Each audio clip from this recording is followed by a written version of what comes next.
Hello everyone, welcome back to my channel Nithu's World. Today I am going to read and explain a poem, and the name of the poem is To the Moon, written by P.B. Shelley, Percy Bysshe Shelley. So at first, look at the poet's background. P.B. Shelley. P.B. Shelley is a poet of freedom. He belongs to the second generation of the Romantic poets. He drew images of sky, sea, mountains, clouds, moon, and so on. He loves nature. He is one of the best poems to the moon, which we are going to read. To the Moon is a poem which has affinity with the poet's real world. The moon in the poem can be associated with the poet P.B. Shelley. His life was full of tragic relations. His married life was also fluctuating. Like the moon, he was companionless. To the Moon is written by P.B. Shelley. The poem is about all lonely spirits that are different from their kinds. Shelley reflects on the timeless journey of the moon. The poet offers the moon with feelings of his own mind. The moon feels strange among the stars of a different birth. In the same way, the poet felt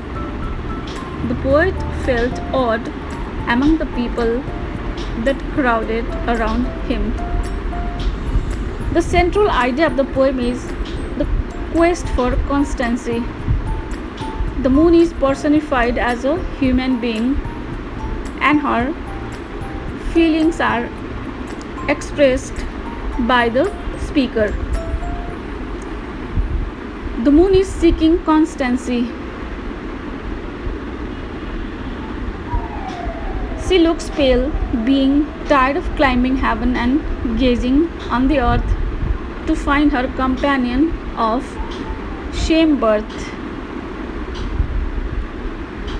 Personification is a process to give an object human qualities.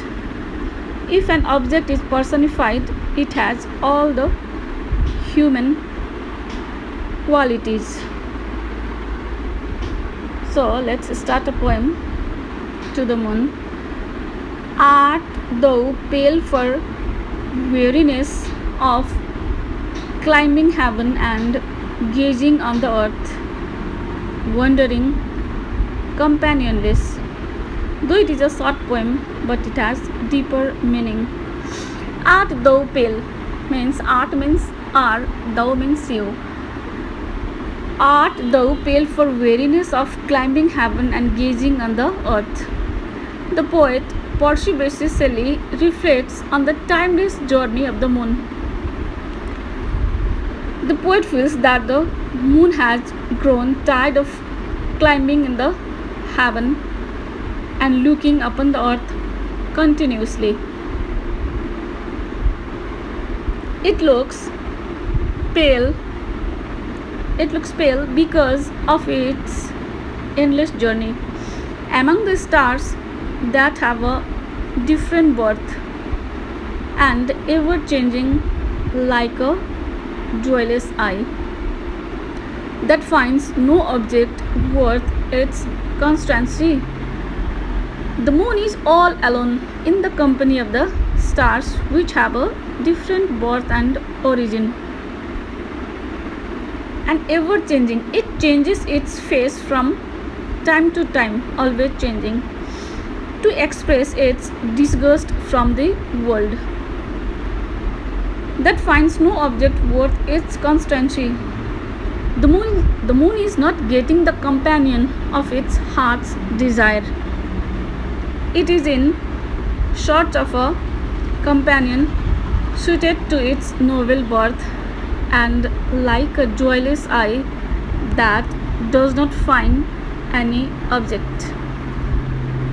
So, here in this poem, the poet has used the figure of speech, that is simile. Figure of speech means the decoration of a poetry. So, what is simile? A simile is a figure of speech that compares two different things in an interesting way. While comparing dissimilar things, it uses as or like. We should note these terms as or like. The aim of using simile is to express some kind of similarity between two things. In this poem, the moon is like a joyless eye. Yes, there are many examples of simile. Just Robert Burns says that my love is like a red rose.